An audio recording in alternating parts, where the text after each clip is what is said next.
கடலூர் கிளம்பி எப்படி இருக்கு? கடலூர் மட்டும் இல்ல, ஆல் ஓவர் தமிழ்நாடு கிளம்பி எப்படி இருக்கு? அதிமுகவுக்கான அக்செப்டன்ஸ் எப்படி இருக்கு சார்? இப்போ தமிழ்நாடு பூரா வந்து சார், இப்போ தமிழ்நாடு பூரா ஃபயர் ஆகி போச்சு சார். தேர்தல் ஃபயர் ஆகி போச்சு. தேர்தல் ரேஸும் ஓடுது. தேர்தல் ரோஸ் மக்கள் மனம் மாற்றம் முற்றிலும் மாற்றிருக்கு. மக்கள் மனமாற்றம் என்னவென்று கேட்டால் 5 ஆண்டு கால ஆட்சியோட அலங்கோல ஆட்சி தான். மக்களுக்கு உதவாத ஆட்சி. 1000 ரூபா கொடுத்துட்டு 10,000 ரூபா பிடுங்குறாங்க. வீட்டு வரி ஏற்றுறாங்க, தண்ணீர் வரி ஏற்றுறாங்க, மின்சார கட்டணத்தை ஏற்றுறாங்க. என்ன சார் யூஸ் சொல்லி பார்ப்போம். ஒரு செக்டாரில் 1000 ரூபா கொடுக்குறேன், ஒரு செக்டாரில் 10,000 ரூபா அந்த குடும்பத்தில் பிடுங்குறேன். மக்கள் ஒரு டோட்டல் ஃபெயிலியர்.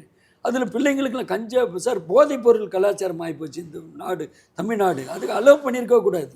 இந்த டேவிட்சன் மாற்றுறாங்கன்னா நீங்கள் நான் நினச்சி பார்த்துக்கணுமா? இன்டெலிஜென்ட்லேருந்து ஒரு விங்க இருந்து வந்து மாற்றுறாருன்னா போதைப் பொருள் கலாச்சாரம் ஆயிடுச்சு. போதைப் பொருள் கலாச்சாரம் வந்து சீரழிவு, தமிழகத்துக்கு வந்து சீரழிவுக்கு கொண்டு செல்லும். இளைஞர் பட்டாளங்களை, வருங்கால தூண்களை, வருங்காலத்தில் தூணா நிற்கிற இளைஞர் பட்டாளங்களை சீரழிவு நிலைக்கு கொண்டு செல்லும். இதுக்கு தடை போட வேண்டும்.